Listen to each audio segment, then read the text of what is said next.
Ang videong ito ay tungkol sa pagkain ng mga survivors sa bangkay ng ilang biktima ng isang plane crash upang sila ay makasurvive.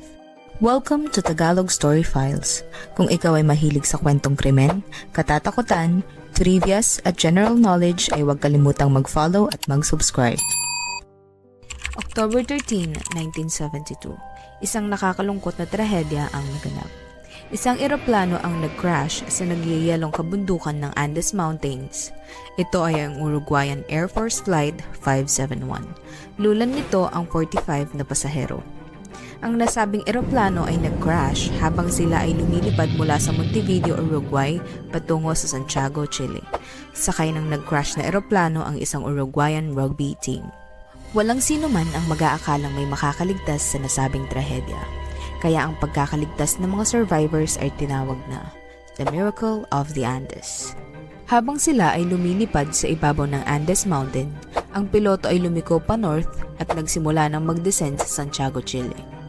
Ngunit hindi niya alam na ang peak ng bundok ay mataas pa din kung saan sila naroroon. Narealize ng piloto ang kanyang pagkakamali at pinilit pa nitong umangat muli, ngunit huli na ang lahat. Sumadsad na sila sa kabundukan ng Andes. Isa sa mga nakaligtas sa nasabing trahedya ay si Robert Canessa na noon ay isang 19-year-old medical student.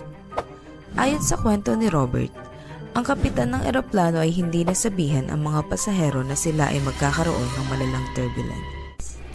Ang naaalala niya lang ay may nagsabi sa kanya at nagtanong kung normal lang ba na sobrang lapit nila sa bundok ng Andes. At maya-maya pa sila ay nag-crash na. At ang dahilan ng pag-crash ng eroplano ay human error. Ito ay isang crucial error ng pilot ng nasabing eroplano. Sinabi ni Robert na malakas ang impact na natanggap ng kanyang katawan. Tumama umano ang kanyang ulo sa isang bagay kaya inakala niya na iyon na ang kanyang magiging katapusan. Narinig niya ang ibang pasahero na nagdadasal habang sumasadsad ang eroplano. Nakita pa niya umano ang isang pasahero na lumabas ang utak.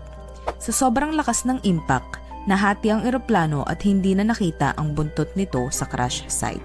Ang mga nakaligtas sa crash kasama ang kanilang mga pamilya at ilang mga kaibigan ay na-stranded sa napakalawak na kabundukan na nababalot ng yelo.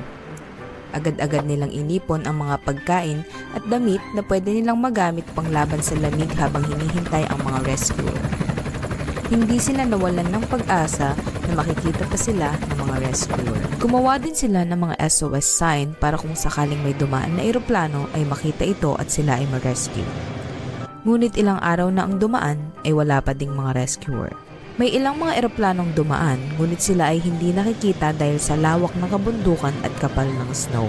Sa 45 na sakay ng eroplano, 12 sa kanila ay nawala sa aksidente at 5 ang sumuko dahil sa lala ng injuries na natamo sa loob lamang ng ilang oras. Sa kanilang ika-17th day sa Andes Mountain, may sakuna na namang naganap. Gumuho ang yelo at ito ay rumagasa papunta sa kanila kung saan 8 ang namatay. Wala nang pagkain ang mga survivors kaya't sila'y nababahala na sila'y magugutom sa napakalamig na lugar. Para mabuhay, gumawa ng paraan ang mga survivors. Ginamit nila ang aluminum part ng eroplano upang tunawin ang snow para makagawa ng inumin. Tinanggal nila ang mga seat cover ng eroplano upang gawing kumot pang protekta sa lamig.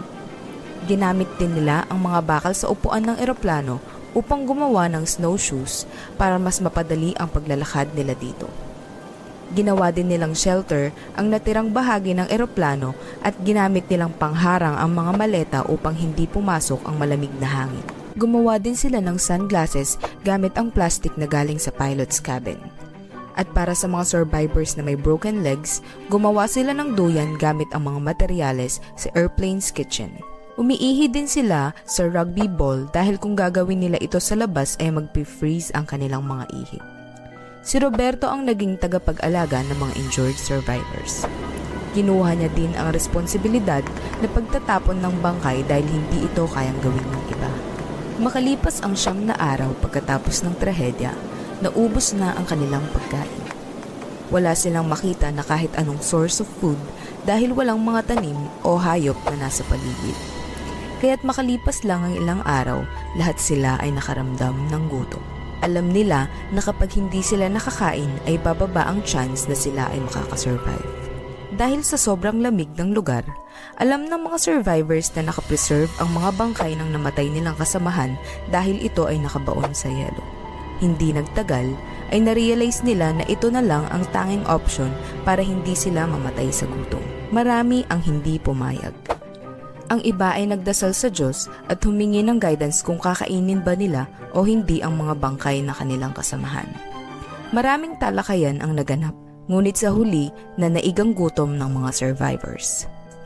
Bilang isang medical student, alam ni Roberto na ang katawan ng tao ay naglalaman ng proteins at fats. Alam niyang mapapawi nito ang gutom ng mga survivors kahit hindi na siya nagdalawang isip. Siya na ang unang humiwa sa mga bangkay pero ito ay isang malaking pagsubok para sa kanya. Ginamit niya ang matalim na piraso ng glass upang hiwain ang bangkay. Kada isang survivors ay kumuha ng isang piraso. Pinilit nilang kainin ito para makasurvive. Ngunit merong isang survivor na hindi ito masikmurang kainin, ito ay si Coche Incharte. Ngunit makalipas ang ilang araw, wala na siyang nagawa kundi kainin ito dahil sa sobrang gutom. Technically speaking, hindi cannibalism ang ginawa ng mga survivors. Ang ginawa nila ay tinatawag na anthropophagy. Sa kabila ng lahat, alam nilang hindi tama ang kanilang ginawa at kinonsider nila ito bilang sacred act. Sa 10 bangkay na meron sila, 3 dito ay naubos nila kaagad. Ang mga bangkay na ito ay ang ina at kapatid ni Fernando Parrado at pamangkin ni Javier Methel. Lahat ng survivors ay nahirapan sa pagkain ng bangkay ng kanilang mga kasamahan.